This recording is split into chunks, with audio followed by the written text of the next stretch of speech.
state. Joining us for an Issue Is Debate, Republican Congressman Tom McClintock, his Democratic challenger Brynne Kennedy. Welcome to you both. Good to have you here.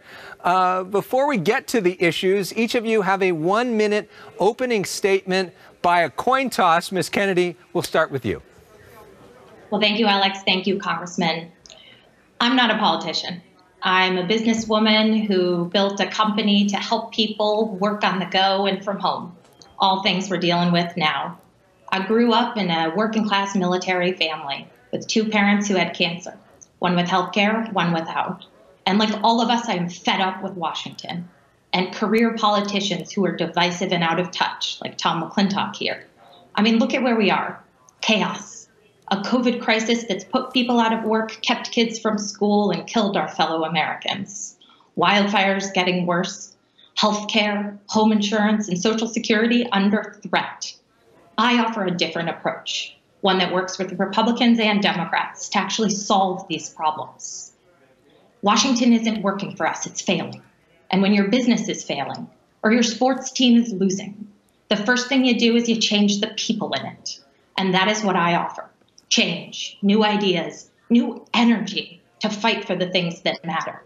But most importantly, the opportunity to come together as a community and get things back to normal. Thank you very much. Congressman, to you. 1 minute. Well, thank you, Alex. It's hard to believe that just 8 months ago, we were enjoying the greatest economic expansion in our lifetimes, lowest unemployment rate in 50 years.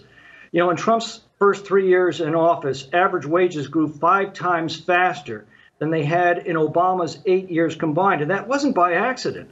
It was because a Republican administration and Congress enacted the largest combined tax and regulatory relief in our nation's history. Now, my fight for these reforms is reflected in the fact that Citizens Against Government Waste, the National Taxpayers Union, and the National Federation of Independent Business have consistently rated me one of the best votes in Congress, and in many years, the very best vote in Congress. Back in March, I warned the lockdowns were insane and would do far more harm than good. Now the World Health Organization agrees. Ending the lockdowns and restoring the economy is going to be job one for the new Congress, and I'm looking forward to getting our country back to the prosperity that freedom produces. All right, and to that point, let's go to question number 1. Each of you are going to get 1 minute to respond, then a 30-second rebuttal. Here it is. You just talked about it, Congressman. Let's start with you. In the midst of this pandemic, how do we safely reopen California and get people back to work? Well, Alex, the lockdowns didn't save lives, they cost lives. We can see that plainly when we look at the difference between states and countries that kept their schools and their shops open and those who ordered their citizens into home detention. Overall, COVID mortality under lockdowns has been much higher, and so has been the economic damage. Now, as I said back on the House floor in March, there is no substitute for immediately reopening our economy, restoring our constitutional rights, and holding accountable the politicians who caused this disaster. Coming out of this self-destructive panic, maintaining low tax, low regulatory policies is going to be absolutely crucial. So far, the United States has bounced back faster than most other countries, and we have to build on the same policies that produced the economic expansion that we enjoyed less than 8 months ago. Ms. Kennedy, my guess is you have a different view. Well, let's look at where we are. We have 4% of the world's population and 20% of the deaths. 1 in 5 small businesses have failed and millions are out of work.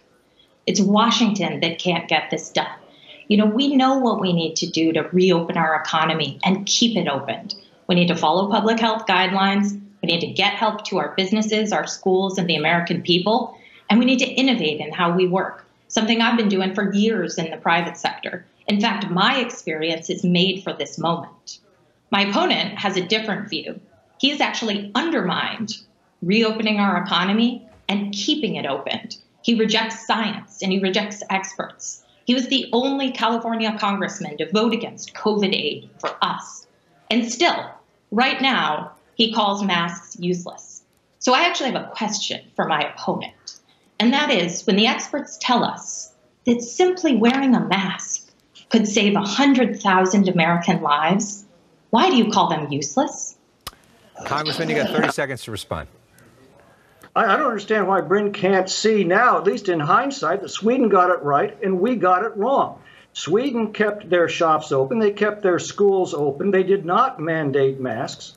The COVID mortality is now much lower in Sweden than it has been in the United States.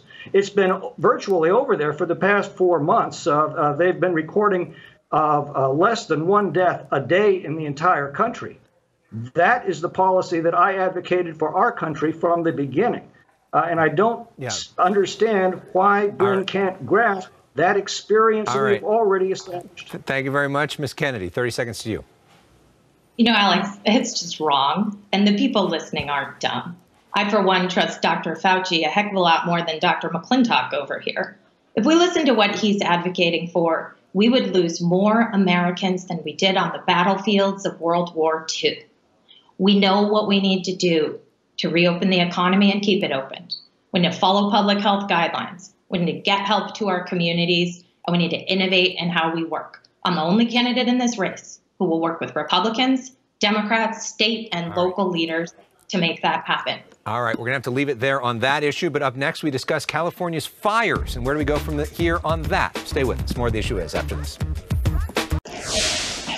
More than 4 million acres have burned around California this year. That issue at the center of our special congressional debate. Joining us once again, Republican Congressman Tom McClintock and his Democratic challenger in District 4, Brynne Kennedy. Each of you will get 1 minute for this question. Ms. Kennedy, we start with you. Here it is. In this record fire season, what can you do, and what can the federal government do to alleviate the pain that so many people in this district are feeling?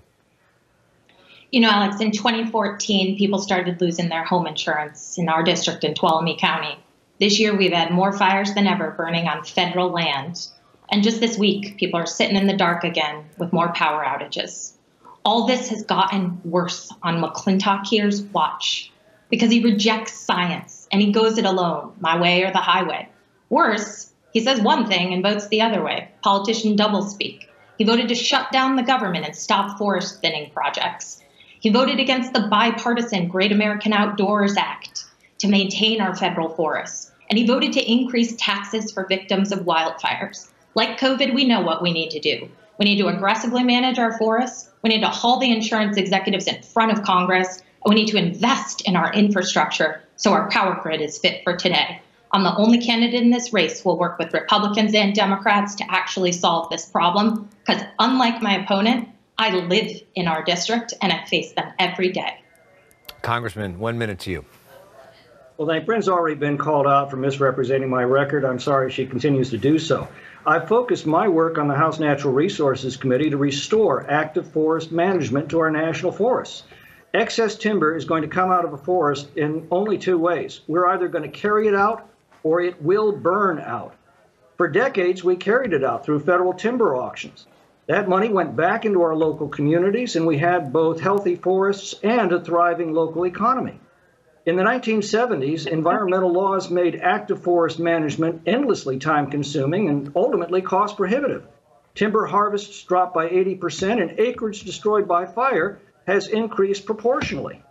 My legislation to streamline these regulations became law as part of the WIN Act. It's taken forest management permitting from 4 years down to just 4 months, and it's now being used for the biggest forest management plan in the history of the Tahoe Basin. And now I'm fighting to get the same authority for all of our federal lands. What's your response to that, Ms. Kennedy? Forest management, good idea? Well, Top's been saying this for 40 years, but nothing gets done. The forests are still mismanaged. The fires are getting worse. We're still sitting in the dark, and people are still losing their home insurance. More and more of them. Worse, he shows up here and lectures us and then votes completely differently. I'm the only candidate in this race who will work with Republicans, Democrats, state and local leaders to actually solve these issues. It's why in the Tahoe Basin that he speaks of, almost all of the local elected officials have endorsed me, not him. In fact, 80 nonpartisan elected officials in our community have endorsed me. Yeah, that was 30 seconds. Congressman, your 30 seconds. I think the record speaks for itself. The only major forest management reforms that we've gotten through, it was my legislation signed into law as part of the WIN Act. It was signed, by the way, by President Obama. It passed on bipartisan majorities in both houses. And now, is it going to be of critical importance, since we have now proved the concept in the Tahoe Basin, to get that done nationally? That's what I'm fighting for right now. It's true, it's been a long fight. When I began warning about our bad forest management, yes, I was accused of being the embodiment of the Lorax that wanted to clear-cut our forests. Now, finally, people are coming around to the understanding that we are killing our forests by benign neglect. All right, Congressman, thank you very much. We end really quickly with some fun. This is a game we play called Personal Issues. We're going to put 30 seconds up on the clock and give each of you a chance to respond. We'll go back and forth on these. Congressman, let's start with you. What's your favorite TV show? Dateline. Okay. Ms. Kennedy. Schitt's Creek. Favorite meal, Congressman? Meatloaf. Ms. Kennedy. Well, or McDonald's hamburgers. They do a good job. Favorite meal? I'm a very, very big proponent of eating salad that is placer growing locally where I live in Placer County. Okay, and real quickly, favorite thing about your opponent, Congressman? Her tenacity. Very nice. Ms. Kennedy? He has a very nice office. Okay. And a very nice Ronald Reagan poster behind as well. Thank you both for the time. We appreciate it. And a civil exchange of ideas, which is what this show is all about and what this state should be all about as well. Remember, it's time to vote. Thanks to you both. We'll wrap things up when we come back.